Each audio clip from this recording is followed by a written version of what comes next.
If you are already stressing out about the holidays, the endless lists, the family stuff, getting the roast in the oven at exactly the right time, then, the festive season is basically a masterclass in high-stakes chaos. It really is. But imagine taking all of that seasonal madness and just, I don't know, pouring it directly into a tiny community theater that's already on the absolute brink of collapse. That's where the real drama is, isn't it? That mix of intense internal pressure and this huge existential external threat. It's what makes for a great story. Exactly. I mean, the most powerful stories often boil down to just that, trying to save something precious, something communal before it gets swallowed up by, well, by things like bureaucratic indifference, or in this case, a relentless push for budget cuts. And that's the high-wire act we're exploring today. Our mission is a deep dive into Audrey Stone's fantastic fiction romance book, Christmas in Harmony. We're not just summarizing the plot. No. We're going to dissect the central premise, which pits this fierce local artistic passion against a kind of slick corporate efficiency. And we're going to analyze the absolutely volatile enemies to lovers dynamic that just ignites when two wildly different theater directors are forced to share a stage. We'll be navigating the salty, historic setting of Havenbrook, and we'll really get into the psychological friction between the fiery, resilience-driven artistic director, Winter Ravencroft, and the prodigal, scandal-plagued LA director, Keller Lancaster. And ultimately, we're looking at the all-or-nothing mission that kind of forces them together, making sure this year's Christmas show is a massive success, big enough to guarantee the survival of the town's beloved arts center. So settle in, because we are going backstage. You can practically smell the instant coffee and the musty theatrical magic. The fate of the entire town is hanging on this one performance, and we're going to unpack every single detail, from the slamming doors to the strategic placement of the Christmas donkey. Okay, let's unpack this setting first, because Havenbrook is absolutely more than just a pin on a map. Oh, for sure. This is a fictional English coastal town, but it's drawn so vividly you can almost feel the sea spray. It's clearly inspired by the real charm and rugged beauty of a place like Cornwall. Right. And it's a town of contradictions, isn't it? You have these beautiful historic fishermen's cottages right alongside these sort of grand but decaying Victorian mansions. And then they're all mixed in awkwardly with the necessary but ugly modern civic buildings. That's a perfect way to put it. The environment perfectly mirrors the internal state of the arts center itself. Its history just struggling to survive in the modern world. The location isn't just a backdrop. It really dictates the mood.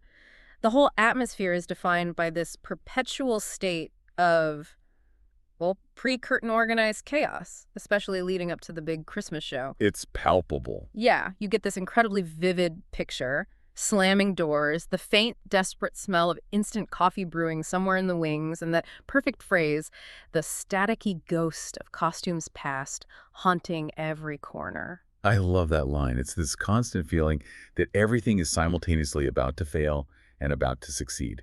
And Winter Ravencroft, our artistic director, she's not fighting the chaos. She's leaning into it. Embracing it. The book says her philosophy is, in Havenbrook, we did chaos, preferably with an overture of slamming doors. And we see her up on a stepladder, battling these industrial-sized rolls of cellophane confetti, because if it's not secured properly, it could lead to a, quote, whiteout apocalypse during the finale. And that detail, the cellophane, it's so important because it grounds these huge existential stakes in this ridiculous immediate reality. It's not some grand abstract idea, it's tangible risk management on a shoestring budget.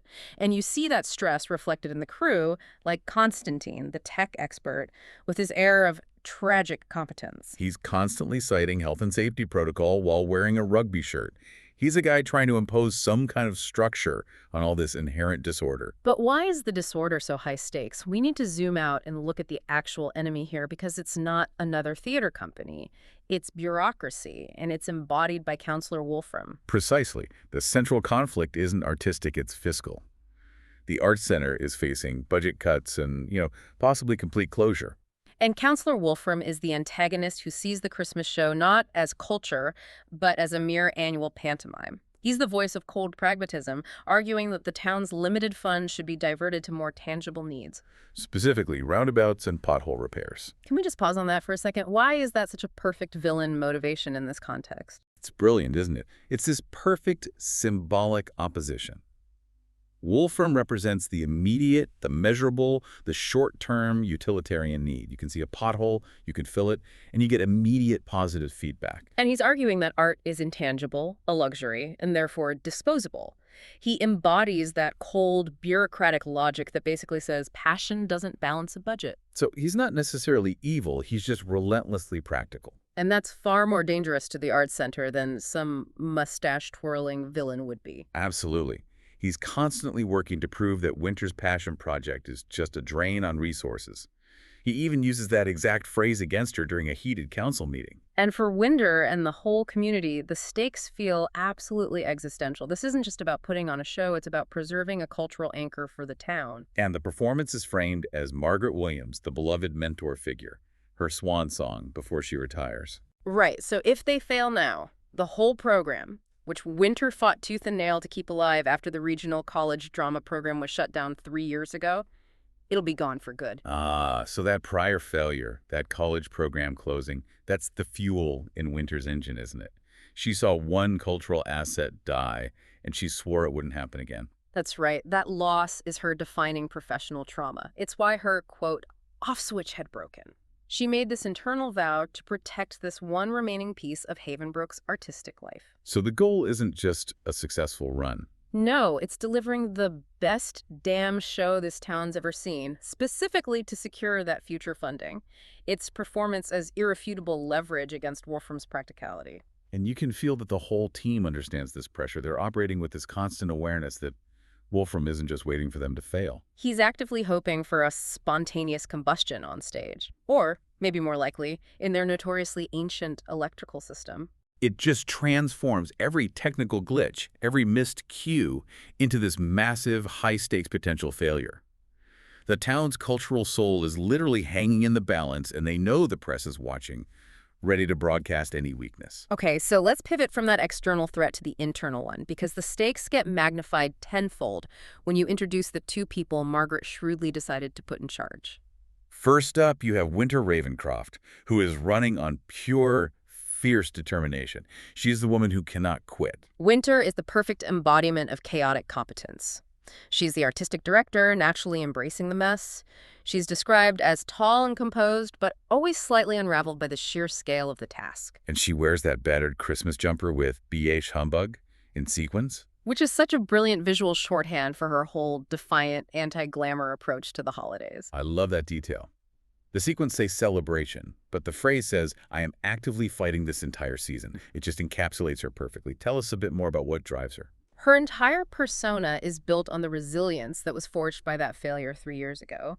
When the regional drama program closed, she felt like she failed her community, she failed her vision. And that's when her off switch had broken. Exactly. She runs on stamina and that fierce determination to maintain what the book calls the intergenerational peace treaty. She hammered out getting the demanding local seniors to craft costumes and the chaotic kids to perform. All achieved through highly diplomatic means. Primarily biscuits and improv warm-ups. She's exacting, demanding that the cast feel the walls vibrate during warm-ups, but her direction is always focused on emotional truth, never on her own ego. And then crashing right into this meticulously managed world of local chaos, you have Keller Lancaster, the golden boy who fell hard. Keller is the classic prodigal son trope, but with a Hollywood stamp on him. He's this highly successful LA director returning home, but he's definitely not getting a hero's welcome. No. His career failed spectacularly in a very public scandal that's still following him around.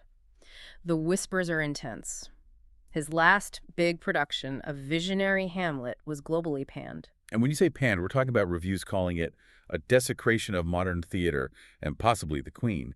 That's not a small critique. No, it's not. And it speaks to the kind of high-concept, perfectionist vanity that defined his LA career.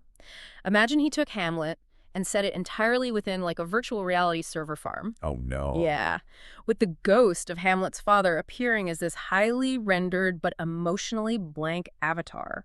He tried to use so much technical polish and cinematic projection that he drained all the emotional content right out of the script. He was aiming for high art and landed squarely in pretension. A technically stunning but utterly cold show. Exactly. So locally, he's a bloody headline. And then there's the famous story. He chucked a producer into a hotel swimming pool. Which he admits is true. He does, although he immediately clarifies it by saying the producer fell repeatedly into the pool, which tells you everything you need to know.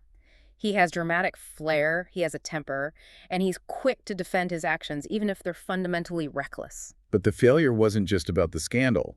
He confesses that he lost the thread creatively and just couldn't fake it anymore. This sounds like a real moment of burnout and psychological collapse, just disguised as a scandal. He didn't just fail, he broke. And he came back to Havenbrook, not just because his career collapsed, but because of genuine personal pain.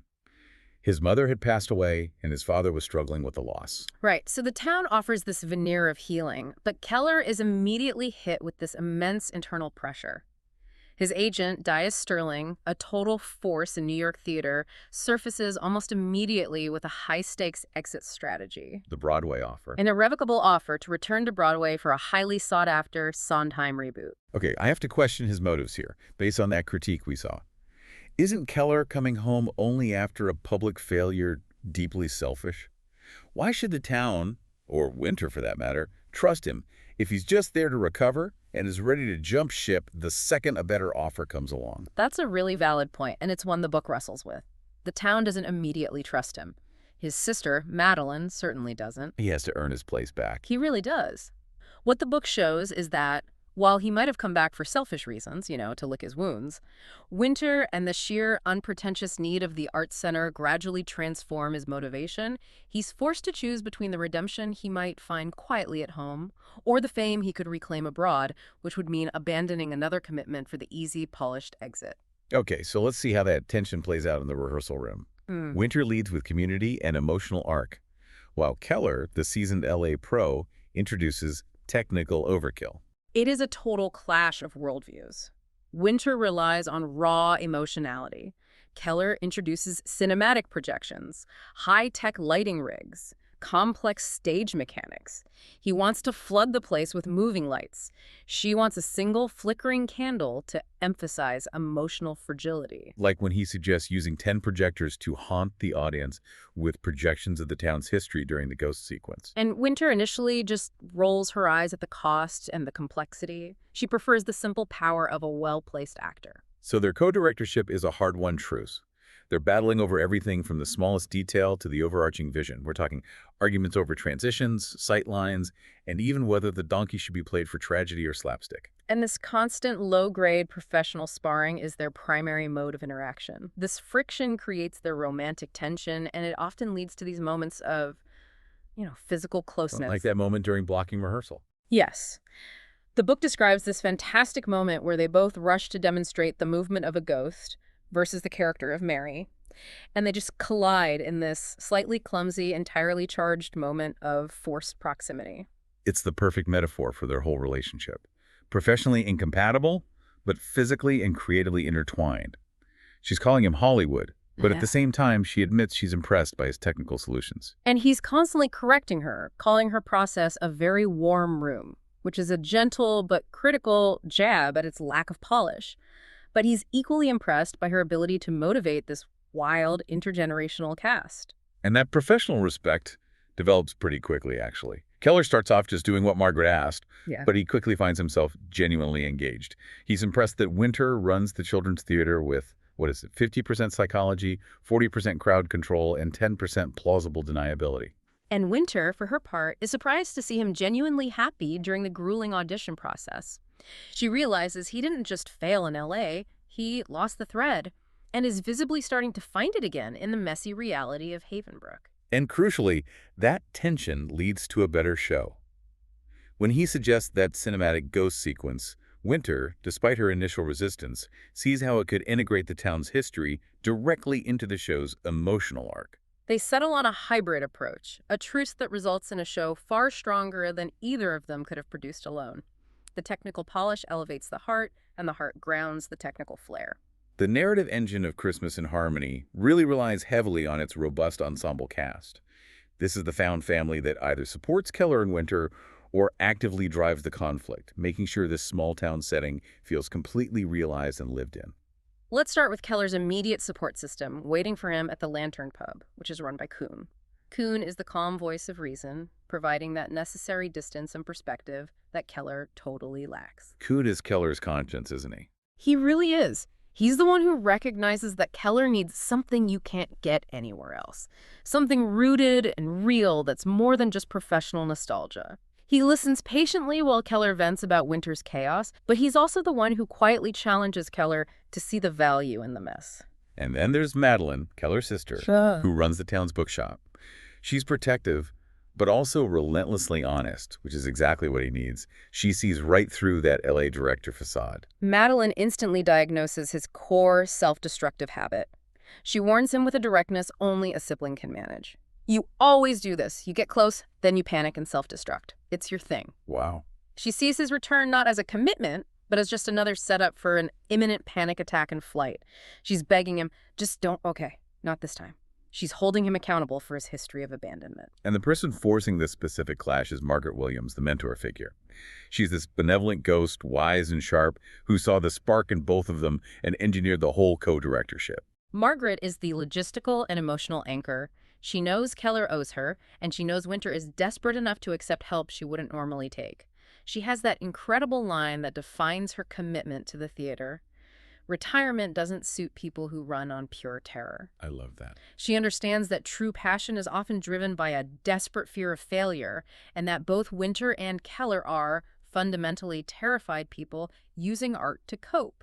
So beyond the core friends, we have the backstage experts who really define the Havenbrook vibe. Let's talk about Constantine, the tech expert, with his air of tragic competence. Constantine is the underappreciated hero. He's the one who has to maintain the entire theatrical infrastructure, which includes dealing with an electrical system he claims is older than democracy. And his tragic competence is best highlighted in that scene with the lighting bar failure. Oh, yes. The book details how this old lighting bar, held up by rusted brackets, suffered a mechanical failure. It committed suicide, as they call it, during a technical run-through. And Constantine had predicted this failure 6 months earlier, armed with schematics and precise amp-rating warnings, and had been completely ignored by the council. So the resulting crisis requires him to step in, managing the emergency rigging while nearly coming to blows with the council electrician over the precise load rating. It's that specific technical chaos that makes the whole thing feel so real. Absolutely. And if Constantine manages the wiring, Agnes MacLeod manages the appearance. She is the formidable costume queen. She is universally feared but respected, bringing both sequins and war stories to the job. Agnes is a law unto herself. Here she mandates the children's chorus wear anti-static spray for modesty reasons, and she warns Keller that if he gets clever with the headpieces, he'll be in serious trouble. What's the ultimate Agnes anecdote? It has to be her ultimate display of power over bureaucracy. The book describes how she successfully bribes the local fire inspector with a tray of her legendary rock cakes, a gesture of small-town chaos management that effectively neutralizes a potential health and safety threat. Amazing. She also famously made an entire department wait for 20 minutes while she muttered darkly about last-minute adjustments to Scrooge's cufflinks. She is the embodiment of the rule that theater runs on talent, duct tape, and terrifying matriarchs. And we also need to remember the cast, which adds to the chaotic charm. You have the intergenerational mix, the children's chorus, including the ringleader, Jardine. Jardine provides that crucial small person motivation. Her entire high-stakes reason for getting the donkey part is to avoid wearing a terrible mandatory Christmas jumper. The stakes for her are intensely personal. The shame of the jumper versus the glory of being the star donkey. And then you have the experienced Amdram pirates like Teddy Beaumont, the lead Scrooge. He is a man of vast ego who nonetheless recognizes Winter's unique gift, noting, "She reminds me of Margaret when she was still hungry." That mix of low-stakes personal drama and high-stakes artistic pursuit makes the community feel so real. But let's circle back to the foils, the people actively pushing for the show's failure. Counselor Wolfram remains the persistent, polished antagonist. He is relentlessly undermining the effort. He's constantly using bureaucratic hurdles, not just budget cuts, but surprise health and safety inspections timed exactly during critical rehearsal periods to try and shut the show down. The book details how he openly baits Keller about his LA scandal in public forums, trying to destabilize the production psychologically. And reinforcing that pressure is Valentina Okafor, the local press figure. She's the journalistic antagonist, always there, always ready to turn drama into a headline. She's the one live tweeting the civic firestorm. She ensures that the Art Center's internal struggles are always public. She even asks Winter how it feels to be the center of a civic firestorm while basically waiting for the show to fail. She frames the whole thing as a reality show, raising the stakes and making sure there's no place for Keller to hide from his past. This is really where the narrative shifts from external conflict to internal change. All that pressure, the bureaucratic threat, the technical meltdowns, the psychological warfare, it forces both Keller and Winter to stop running and finally commit. Exactly. The crises define their journey. They face the constant threat of budget cuts, that technical meltdown when the old lighting bar literally committed suicide, and the professional ambush by Wolfram using the LA scandal to try and get the show shut down on moral grounds. Let's focus on that lighting bar crisis. That technical failure is the key moment where Winter's community drive and Keller's strategic capability finally align. It forces them out of the rehearsal room and into the town. Winter, ever the community champion, immediately launches the Community Miracle Appeal. And the big high-stakes fundraiser is held at Coon's Pub, the Lantern. And Keller, forced into the spotlight, realizes he has to face the community he abandoned. And this is where his arc truly begins. He uses his PR skills not for fame, but for genuine connection. Instead of trying to smooth over his past, he leans into the shame. He stands up and admits he's the guy who left for Hollywood and came back with less hair and more debt. He tells them he's there to beg for mercy, not because he needs the money for his career, but because he sees that the Art Center is the true heart of Havenbrook. And he wins them over with that raw honesty and vulnerability. He shows he cares more about repairing his bond with the town than his image. The townspeople, who had been suspicious, start to soften after his confession. But the defining moment of collective crisis is still Teddy Beaumont's knee injury, which happens during a dress rehearsal, just days before opening night. It's the ultimate curveball. Teddy, the lead Scrooge, is out. The company has to quickly adopt a patch solution, a concept Keller introduces from the tech world, which applies perfectly to their crisis. This involves moving Ananya, a highly competent but shy chorus member, into the lead role and rotating the children's chorus parts to cover the gaps. That moment encapsulates the strength of the Arts Center. They aren't polished professionals, they are software, constantly adapting and fixing in real time. The resilience of the community becomes their greatest special effect. They use the injury not as a moment of despair, but as a catalyst for collective effort. And while all this community chaos is unfolding, Keller's internal conflict over Dia Sterling's offer reaches its peak. She's dangling that irrevocable offer for the Broadway Sondheim reboot, a guaranteed return to fame, success, and the world of polished perfection he understands. And the choice is framed psychologically as running toward a familiar addiction, the spotlight, the external validation, or staying for the chaotic, messy reality of belonging. He has to confront his fear of commitment. He slowly realizes that he just wanted a place to land. LA was about height. Havenbrook is about roots. And he sees that Winter, with her fierce refusal to quit and her complete investment in this messy community, makes it impossible to just disappear. She is the anchor that forces him to stop running. But wait, why is the Broadway offer irrevocable? Doesn't that make the choice harder or does it make it clearer? It makes it clearer, but with way higher stakes. Dia uses that term to pressure him, implying that if he passes up this chance, his career is truly dead. It represents that final, narcissistic temptation, the easy way back to the top without having to do the hard emotional work of staying. The decisive moment comes when he refuses to let Dia, or Broadway, make him the villain again, the man who prioritizes his career over everything else. He rejects the contract, choosing to stay. His realization is profound. It's not just that they saved the Art Center, the show saved us too. And that commitment to Havenbrook, despite the chaos and the lack of polish, proves he can finally finish something properly. His father's quiet pride, reinforced when he reads the local news about Keller choosing the Art Center over Broadway, confirms that he finally found the path to true redemption. He shifted the focus from external success to internal integrity. And the romance is the direct, inevitable result of this shared purpose and crisis. It's built on a foundation of professional mutual respect. I mean, she tells him he's not bad at this, which, coming from Winter, is the highest praise imaginable. And he calls her brilliant when she creatively solves a massive staging problem. Their connection isn't built on witty banter alone. It's built on vulnerability.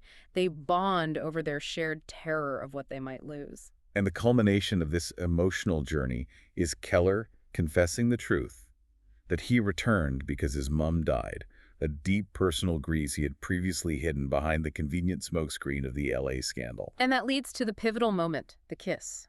It's described as clumsy, happening right on the steps of the Arts Center after the final performance, but it's nuclear and utterly real. It's a kiss that lacks the polish of Hollywood, but has the authentic intensity of true emotional release. And they stand in the aftermath, agreeing to be partners in all future disasters. The romance doesn't distract from the mission. It is the final act of the mission, proving that vulnerability and shared commitment are the necessary ingredients for both artistic and personal success.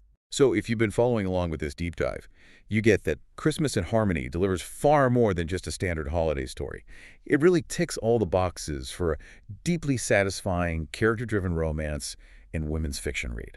It really does, and it starts with the classic, enemies to lovers done right. Absolutely. The strength here is that the initial antagonism is purely professional and creative. They genuinely clash over artistic vision. Winter's focus on emotional realism versus Keller's desire for technical polish. And that is a much stronger foundation for the trope than just some arbitrary personal dislike. The high-stakes forced proximity, where they are constantly arguing over details like sightlines, ensures the friction is constant. And we spoke about this earlier, but it's worth repeating. The romance is almost secondary to the larger mission. This is a high-stakes, found family story, and that's what elevates it for readers who love a community focus. Right. The central question isn't just will they get together, but will they save the art center and the town's tradition? And the entire ensemble cast, the kids, the seniors, Agnes the costumer, Constantine the tech wizard, they act as this slightly insane, supportive family unit. Readers who appreciate ensemble casts where everyone pulls together for a common, urgent goal will find this incredibly satisfying. The collective effort makes the victory so much sweeter. And Keller's character arc perfectly executes the small-town redemption trope. He arrives as the villain after his LA failure, dealing with public shame and crippling self-doubt. It's the journey of the prodigal son who discovers that fame was empty. And his journey is so compelling because he has to actively work for his local hero status. It culminates in him rejecting that glittering, safe Broadway deal to commit fully to the messy reality of Havenbrook. He chooses belonging over polish. And that emotional payoff is delivered perfectly. The narrative structure ensures a deeply satisfying resolution. Keller chooses to stay and commit, not just professionally, but personally. His commitment to Winter and the town is symbolized in the final scenes by him receiving the key to the art center and the key to her flat. It's the concrete symbol of partners in all future disasters. They are confirmed as committed partners in both their professional and personal lives, offering that perfect resolution romance readers crave. The book doesn't leave you hanging. No, it confirms that the chaos of Havenbrook is now their home, together. If you are looking for a Christmas romance that provides deep emotional resonance, genuine community stakes, and fantastic character dynamics, this is definitely one to pick up. And if you are keen to grab this heartwarming fiction romance book, Christmas in Harmony by Audrey Stone, you can find it online. Just head over to silvergravitybooks.com to explore the Havenbrook series. And the world of Havenbrook is definitely rich enough to sustain more chaos. The sources give us a sneak peek at the next high-stakes clash coming to the Cornish coast in the next book, The Last Starlight Wish. Oh, this looks like a fascinating new take on the enemies to lovers trope.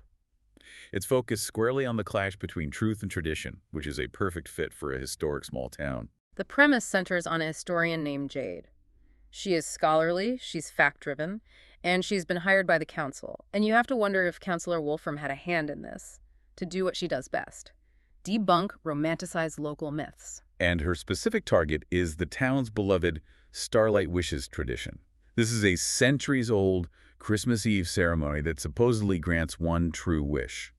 Jade's mission is to expose it as nothing more than Victorian tourism propaganda. She's driven by academic facts and empirical evidence, which puts her immediately at war with the town's most prominent family. And that family is represented by Hugo Tennyson.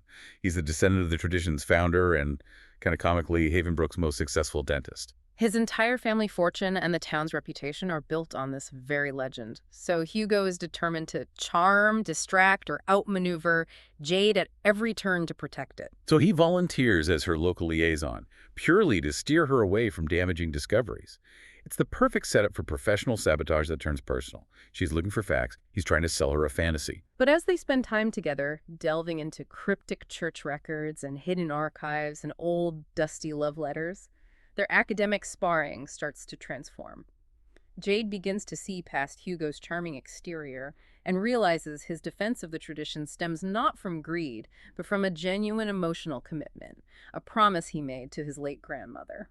And conversely, Hugo starts to see past Jade's scholarly armor, recognizing that she chose history and facts because she never had roots of her own, which makes her fear of vulnerability even stronger than his. They ultimately uncover a truth about the Starlight Wishes that is more extraordinary than any legend.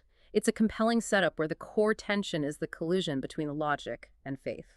And it suggests that the most powerful magic, as the book promises, isn't in ancient ceremonies. It's in choosing to believe in love when logic tells you not to. Which provides a wonderful thematic link back to Winter and Keller, who also had to choose emotional commitment over cold logic. Hashtag tag outro. What a fantastic deep dive into the messy, glorious world of Christmas in harmony.